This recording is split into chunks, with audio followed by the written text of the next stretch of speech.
Hello मेरे प्यारे दोस्तों, इस वीडियो में होने वाला है कुछ खास, क्योंकि एग्जाम आ चुके हैं पास। हाँ दोस्तों, मैंने सही बताया ना। अब हमको क्या करनी है, प्रैक्टिस कर लेनी है, क्योंकि जब जब युद्ध या परीक्षा हमारे सामने खड़ी होती है तो हमको प्रैक्टिस से ही उसको जीतना रहता है। जब तक नहीं होगी प्रैक्टिस तब तक नहीं कुछ होगा कार्य ना।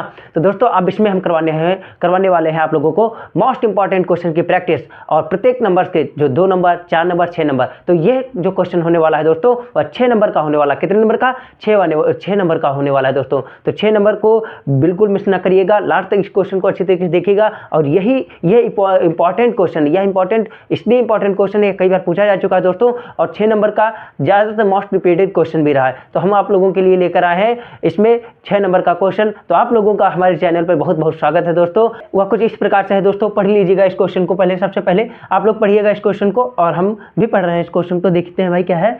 दी गई आकृति में छायांकित डिजाइन का क्षेत्रफल ज्ञात कीजिए जो 8 सेंटीमीटर त्रिज्या वाले 2 वृत्तों के चतुर्थांश के उभयनिष्ठ है।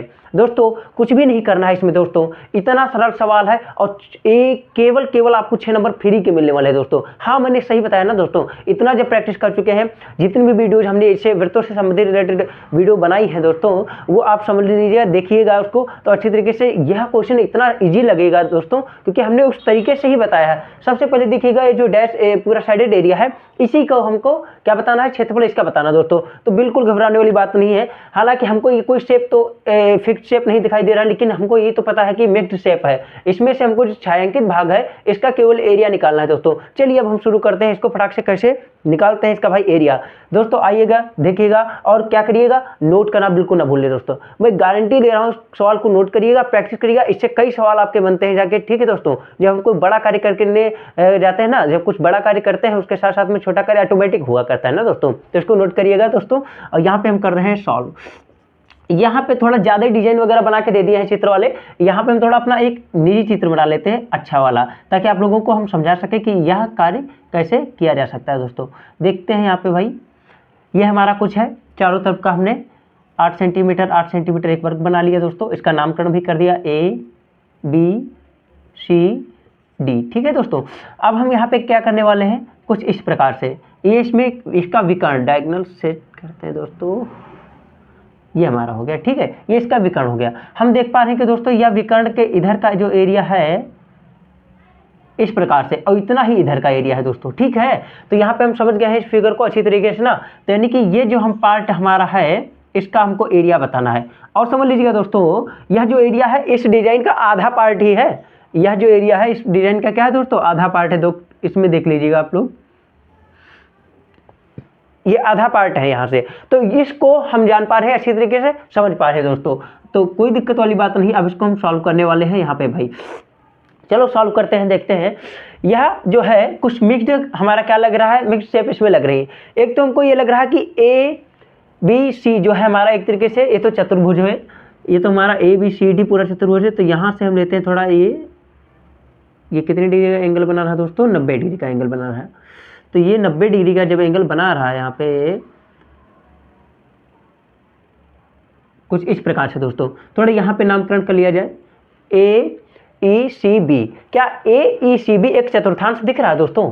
क्या AECB एक चतुर्थांश दिख रहा है ना? जब AECB से के चतुर्थांश में से हमारा ये एक समकोण त्रिभुज भी है दोस्तों। अब हमारा समकोण त्रिभुज कौन सा है? ABC हमारा समकोण त्रिभुज है, और AECB जो हमारा एक क्या है, ये वृत्त का चतुर्थांश है। जब चतुर्थांश के क्षेत्रफल में से हम इस त्रिभुज का जो समकोण त्रिभुज का क्षेत्रफल है इसको गायब कर देंगे, हटा देंगे, यानी कि माइनस कर देंगे, तो हमारा क्या इतना बचेगा ना। जब इतना बचेगा तो यह है आधा, इसको करना है पूरा, यानी कि दोगुना करना है, तो इसको हम 2 से मल्टीप्लाई कर देंगे ना दोस्तों। सारी बात समझ चुके हो, समझने से नहीं कार्य चलेगा। लिखते हैं और बताते हैं दोस्तों। सॉरी दोस्तों, देखते हैं यहाँ पे सॉल्व करते हैं। सबसे पहले वृत्त के चतुर्थांश का क्षेत्रफल, यदि हमको छायांकित भाग का क्षेत्रफल निकालना है तो यहाँ पे हम सबसे पहले ये वाला फॉर्मूला लिखते हैं अपना, छायांकित भाग का क्षेत्रफल। ठीक है दोस्तों, छायांकित भाग का जो क्षेत्रफल होगा वो वृत्त के चतुर्थांश का क्षेत्रफल, वृत्त के चतुर्थांश का क्षेत्रफल माइनस समकोण त्रिभुज का क्षेत्रफल, समकोण त्रिभुज क्षेत्रफल। ठीक दोस्तों, यह फार्मूला कुछ इस प्रकार से, यह फार्मूला हम इसलिए लिखवा देते हैं कि हमें जो सवाल में करना है ये हमको जब पहले से पता चल जाता है तो सवाल हमारा क्या हो जाता है, बहुत ईजी हो जाता है। सवाल लगाने में बच्चे क्या करते हैं, यही नहीं जान पाते हैं कि सवाल में करना क्या है, और जब ये पता ही नहीं है करना क्या है तो करेंगे कैसे ना। तो सबसे पहले पता होना चाहिए कि करना क्या है, फिर उसके बाद में हो जाएगा कि कैसे करना। ठीक है दोस्तों, यहाँ पे देख लेते हैं। छायांकित भाग का क्षेत्रफल इस प्रकार से निकल आएगा। यह हमारा छायांकित भाग का क्षेत्रफल ही लिखा है। वृत्त के चतुर्थांश का क्षेत्रफल निकालना हमारे लिए कितनी आसान सी बात है, फटाफट। अब ये तो हमारा इतना बड़ा फार्मूला हो गया, लेकिन हम इधर से सॉल्व करते हैं दोस्तों, इसलिए क्योंकि उधर कहीं ना कहीं जो हमारा लास्ट टाइम बचेगा तो उधर हम सॉल्व कर लेंगे। ठीक है, शुरुआत यहाँ से करते हैं। वृत्त के चतुर्थांश का क्षेत्रफल होता है दोस्तों पाई r स्क्वायर बटे 4। ठीक है, और समकोण त्रिभुज, यदि त्रिभुज का क्षेत्रफल होता है हाफ इंटू आधार इंटू ऊंचाई, आधार इंटू ऊंचाई। दोस्तों एकदम बेहतरीन तरीके से बताने वाला हूं दोस्तों, रियलिटी बता रहा हूं, आप लोग समझ ही जाएंगे 100%। हम तो यही चाहते हैं कि हम अपना पूरा 100% दे रहे हैं दोस्तों, आप लोग अच्छी तरीके से एकदम देखते रहिएगा लास्ट तक इसको चीज़ को। पाई जो है हमारा, पाई का वैल्यू होता है 1/4 रख लेते हैं, पाई बटे 7 हो गया दोस्तों। आर कितना 8 सेंटीमीटर दे रखा ना दोस्तों, तो 8 × 8 हो गया। ठीक है, हाफ कर लो। समकोण त्रिभुज है, समकोण त्रिभुज का आधार तो 8 ही हुआ और ऊंचाई भी 8 ही हुई ना दोस्तों। ये देखो यहाँ पे समकोण त्रिभुज कुछ ऐसे तो होता है, ये हो गया हमारा इस प्रकार से भाई। ओहो, कर्ण नहीं बनना भाई, कर्ण बन जा ऐसे, ये कर्ण बन गया। ठीक है, तो ये आधार भी 8 है और ऊंचाई भी 8 है, तो कोई दिक्कत वाली बात नहीं, हम फटाफट आधार और ऊंचाई की भी वैल्यू रख लेते हैं दोस्तों। अब क्या करना, हमको केवल काटना है दोस्तों। देखते हैं, 4 × 4, 4 दूना 8, कट गया ना दोस्तों, कोई दिक्कत वाली बात नहीं है। ये 8 दूना 16 हो गया दोस्तों। ठीक है, यहाँ पे हम लिख लेते हैं, डायरेक्ट नहीं मल्टीप्लाई करेंगे वरना कहीं ना कहीं आप कहोगे कि समझ में नहीं आ रहा। ठीक है, 2 × 2, 2 चौके 8, 8 चौके कितना हो गया दोस्तों, 32 हो गया।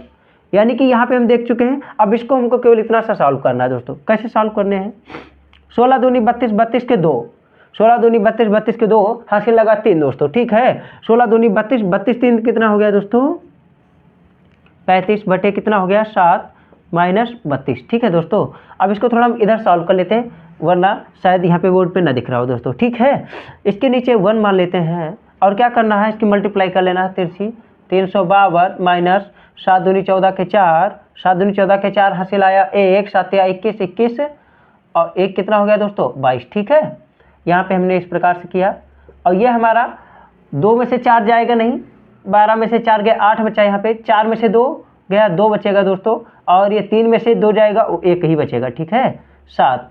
अब ये दोस्तों हमारा क्या आ गया, यह सेंटीमीटर स्क्वायर क्षेत्रफल इसका आ गया। लेकिन दोस्तों अभी हमने आपको बताया ना कि यह केवल इतने का क्षेत्रफल है, हमको डिजाइन जो बनी है वो हमारी इतने में पूरी बनी है ना दोस्तों, तो क्या दिक्कत वाली बात है, इसको हम क्यों ना दुगना कर ले, हमारा क्वेश्चन सॉल्व हो जाएगा दोस्तों। तो लिखो संपूर्ण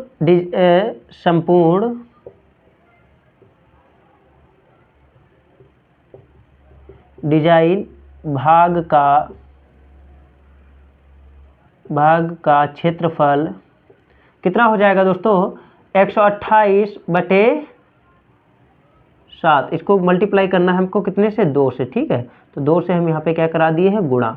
तो यहाँ पे हमने 2 से गुणा कराई, तो इस प्रकार से कुछ हुआ दोस्तों, 2 8 16 के 6, 2 8 16 के 6, हासिल लगा 1, 2 दूनी 4, 4 1 5, 2 1 2, 256/7।